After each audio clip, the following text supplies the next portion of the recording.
At 25, I started looking for a house to rent. After a long search, I finally found a nice older house that fit perfectly within my budget. There was another man interested in renting it, but fortunately I was earlier, so the house was for me. I have always lived with my parents, so I didn't have too much furniture to bring to my new place, but the move was still more work than I expected. Throughout the day, I unpacked my stuff and placed it in the appropriate rooms. When it started to get dark, I decided to put together my bedroom closet. This was the last thing I was going to put together for this evening. While I was busy putting the cabinet together, a loud bang came from downstairs. My heart skipped a beat. I immediately jumped up, startled by the unexpected sound. I'm alone here, I thought. Wary, I went downstairs to see what exactly it was, but found nothing wrong except a toppled box. I wondered how it had fallen, probably from the wind, I thought. I knocked it off and went back upstairs to finish the last task of the evening. After a long time, I had finished assembling the cabinet. Just as I was about to lie down in my bed for a rest, suddenly the light went out. With a strange feeling, I tried to turn the light back on, but it didn't work.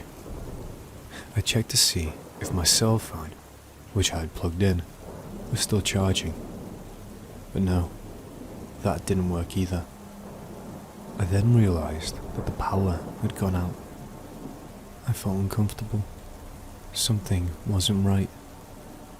I grabbed a flashlight from my cell phone and walked slowly and quietly down the stairs toward the power panel, intending to get the power back on.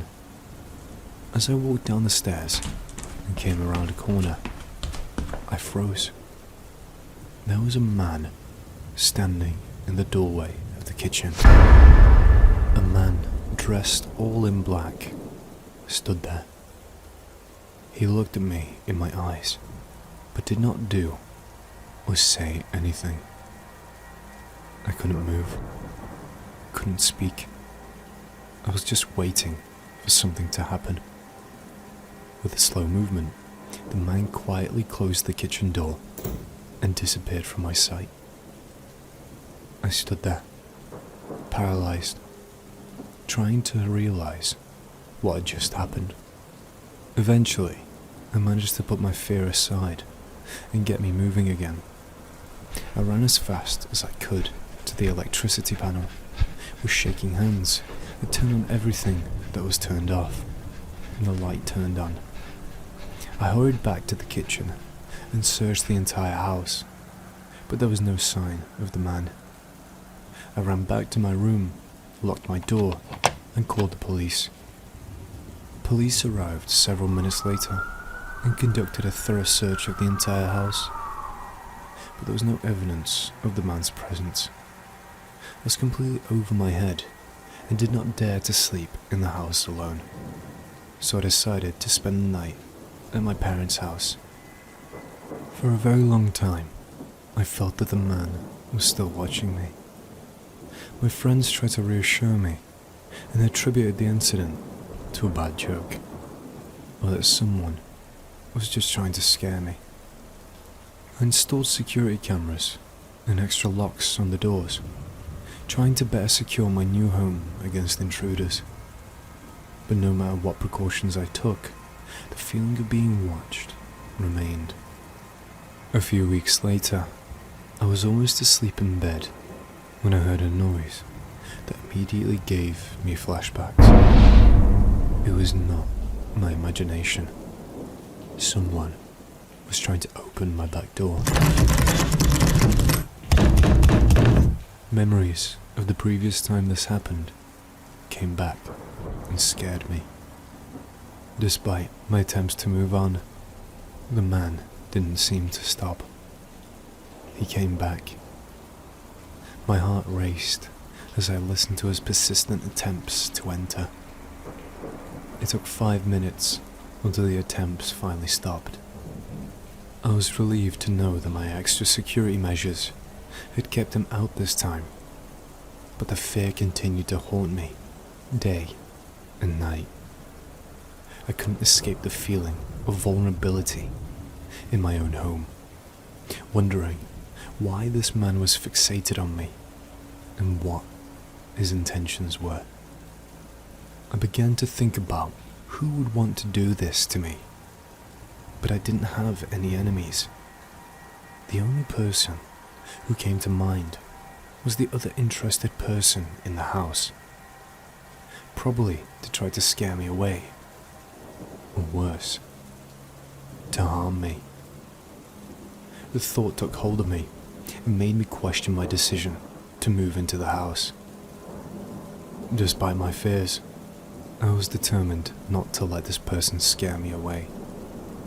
I had always wanted a house of my own for so long, and I refused to surrender it to an unknown person. We're now a few months further, and I haven't experienced anything weird. I think and hope he's given up. I also feel a lot safer now, and I can finally call it my home.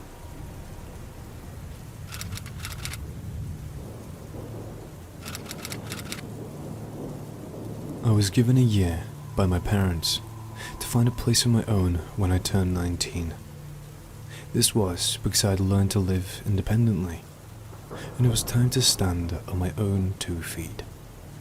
I thought this was a great idea. I could do what I wanted.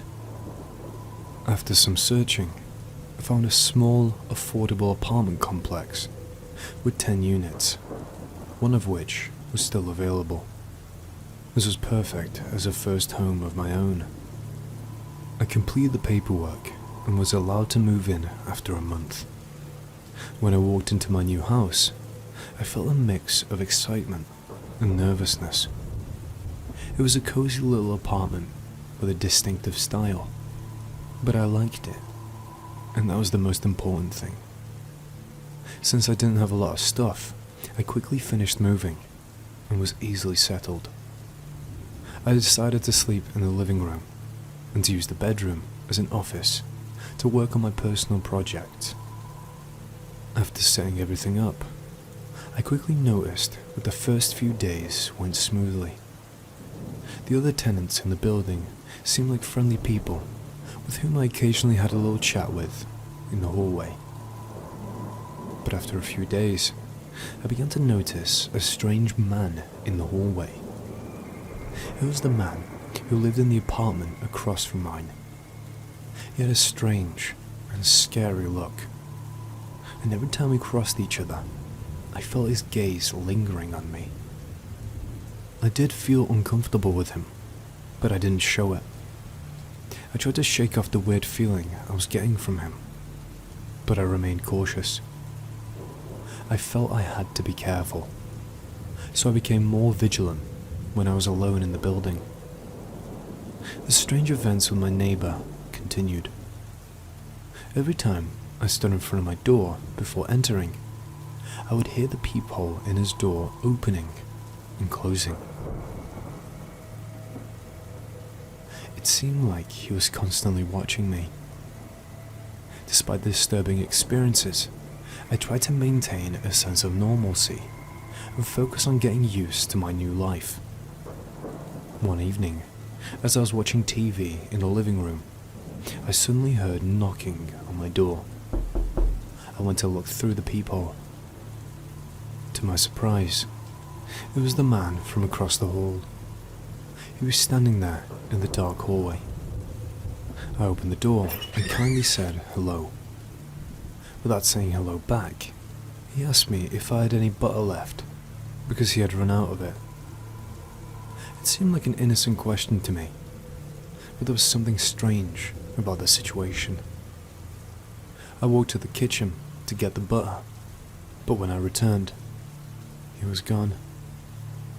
Confused and slightly suspicious, I knocked on his door, hoping to give him the butter, but there was no response. The door remained closed. I began to look around for him, but he had disappeared. I felt that something was wrong. As the rest of the day passed, I could not stop thinking about the strange event. It was as if I was being watched all the time. I tried to shake it off and went to sleep. At some point during the night, I woke up and heard something moving in the same room as me. My heart was racing as I turned around, and there he was. The scary man from across the hall. He stood there silently in the living room. The dim light from the street lamp cast eerie shadows across his face, making him look even scarier. I was frozen in fear and couldn't understand how he had gotten into my apartment. I always close the door when I go to sleep. Panic coursed through me, and all I could think about was how to protect myself. Before I could gather my thoughts, he noticed that I had woken up. He tiptoed out of my apartment as quietly as possible. I was left terrified on the couch. My privacy had been violated. This strange man had simply invaded my home without shame. Determined to protect myself, I immediately called the police, who took immediate action and got there as soon as possible. The man was detained, and during interrogation, he told me that he had walked into my apartment and hid in the storage room when I had gone to go get the butter for him. The situation gave me chills all over my body, and I could not understand why I had not noticed that he had been present in my house all evening. It was very clear that I could no longer feel safe in my own apartment, so I made the decision to leave. I found comfort in the fact that the man had been arrested and would no longer be a threat to me. My departure from that apartment was a mixture of relief and fear, because this experience would haunt my mind forever.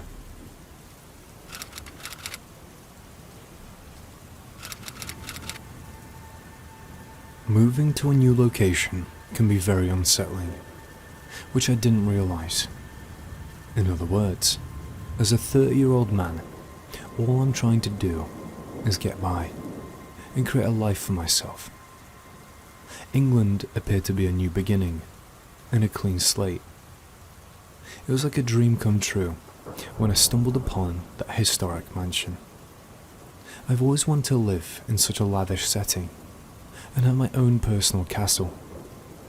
I then signed the papers and moved in because I had a sizable budget to support myself. I was worn out from carrying everything I owned into this magnificent old house. The best thing in the world appeared to be to take a quick nap. The day had been a marathon of heavy lifting and organizing, so I sank into my bed, closed my eyes, and drifted off to sleep. The dawn light flooded into my room as soon as I opened my eyes in the morning. I became aware that I hadn't eaten since breakfast when my stomach began to growl. I dragged myself out of bed and stumbled to the kitchen. But as I walked into that room, I had an odd feeling. On the back of your neck, a prickling sensation that screams you're being watched has become accustomed to you. I turned around to see a man standing there, which gave me shivers. He was directly staring into my home from the street, and I could see him through the window. I had to strain my eyes to understand what it was saying. I walked over to the window and squinted at the stranger, wondering if he was lost or thought my house belonged to someone else. He kept staring at me though, and didn't move. To be polite, it's disturbing. I tried to shoo him out of the room like a nagging fly by closing the curtains. I held my breath and let my heart race for a moment before peaking again. As soon as he left, a wave of relief swept over me. I attributed it to a curious, if slightly strange, bystander. I shrugged off the odd encounter and ascended the rickety stairs to my bedroom. I crawled under the covers as fatigue began to pull at my limbs. I was engulfed in the depths of sleep, which came over me like a gentle embrace. Then, the silence was broken by a loud ring. I felt sleepy and groggy when my eyes suddenly opened. The echo persisted and could be heard in all of the old rooms. I was having trouble identifying it as a phone because of my foggy mind. However, it wasn't just any phone. It was a landline, a relic of the past that I hardly knew how to operate. Half asleep, I stumbled downstairs, cursing my misfortune. I grabbed the receiver in an effort to block out the noise. I put the phone to my ear, and all I heard was breathing. Then, I said in a trembling voice, "Hello?" Again, I got no answer, just someone breathing into the phone. My lumbar region and veins tingled with anxiety as I was on the phone, and my fingers began to shake. I slammed the receiver to the ground out of a mixture of rage and fear. This nonsense is beyond what I could stand.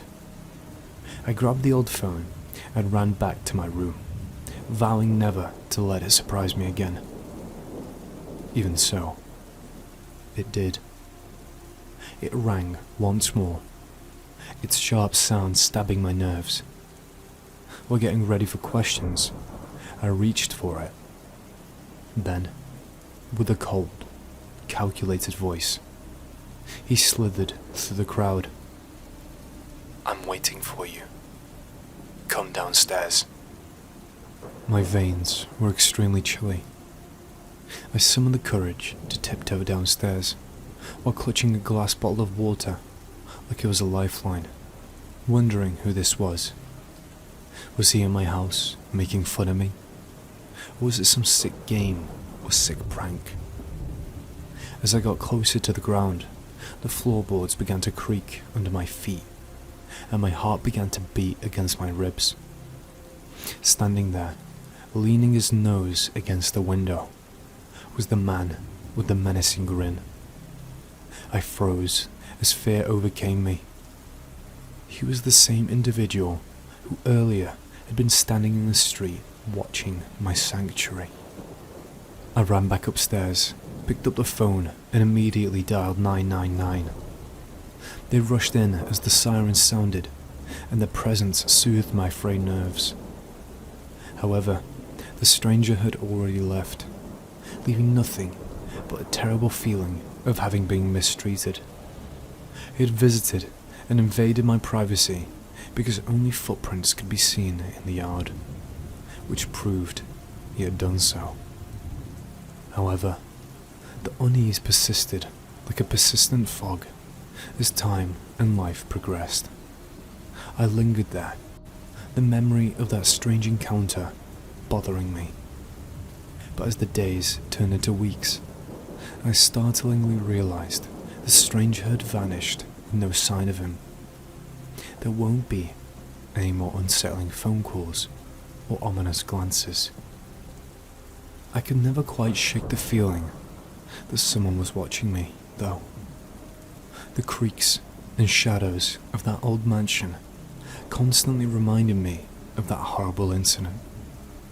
My lavish mansion, which was once my ideal home, had changed into a terrifying place, with secrets hidden in every nook and cranny that I was unable to discover.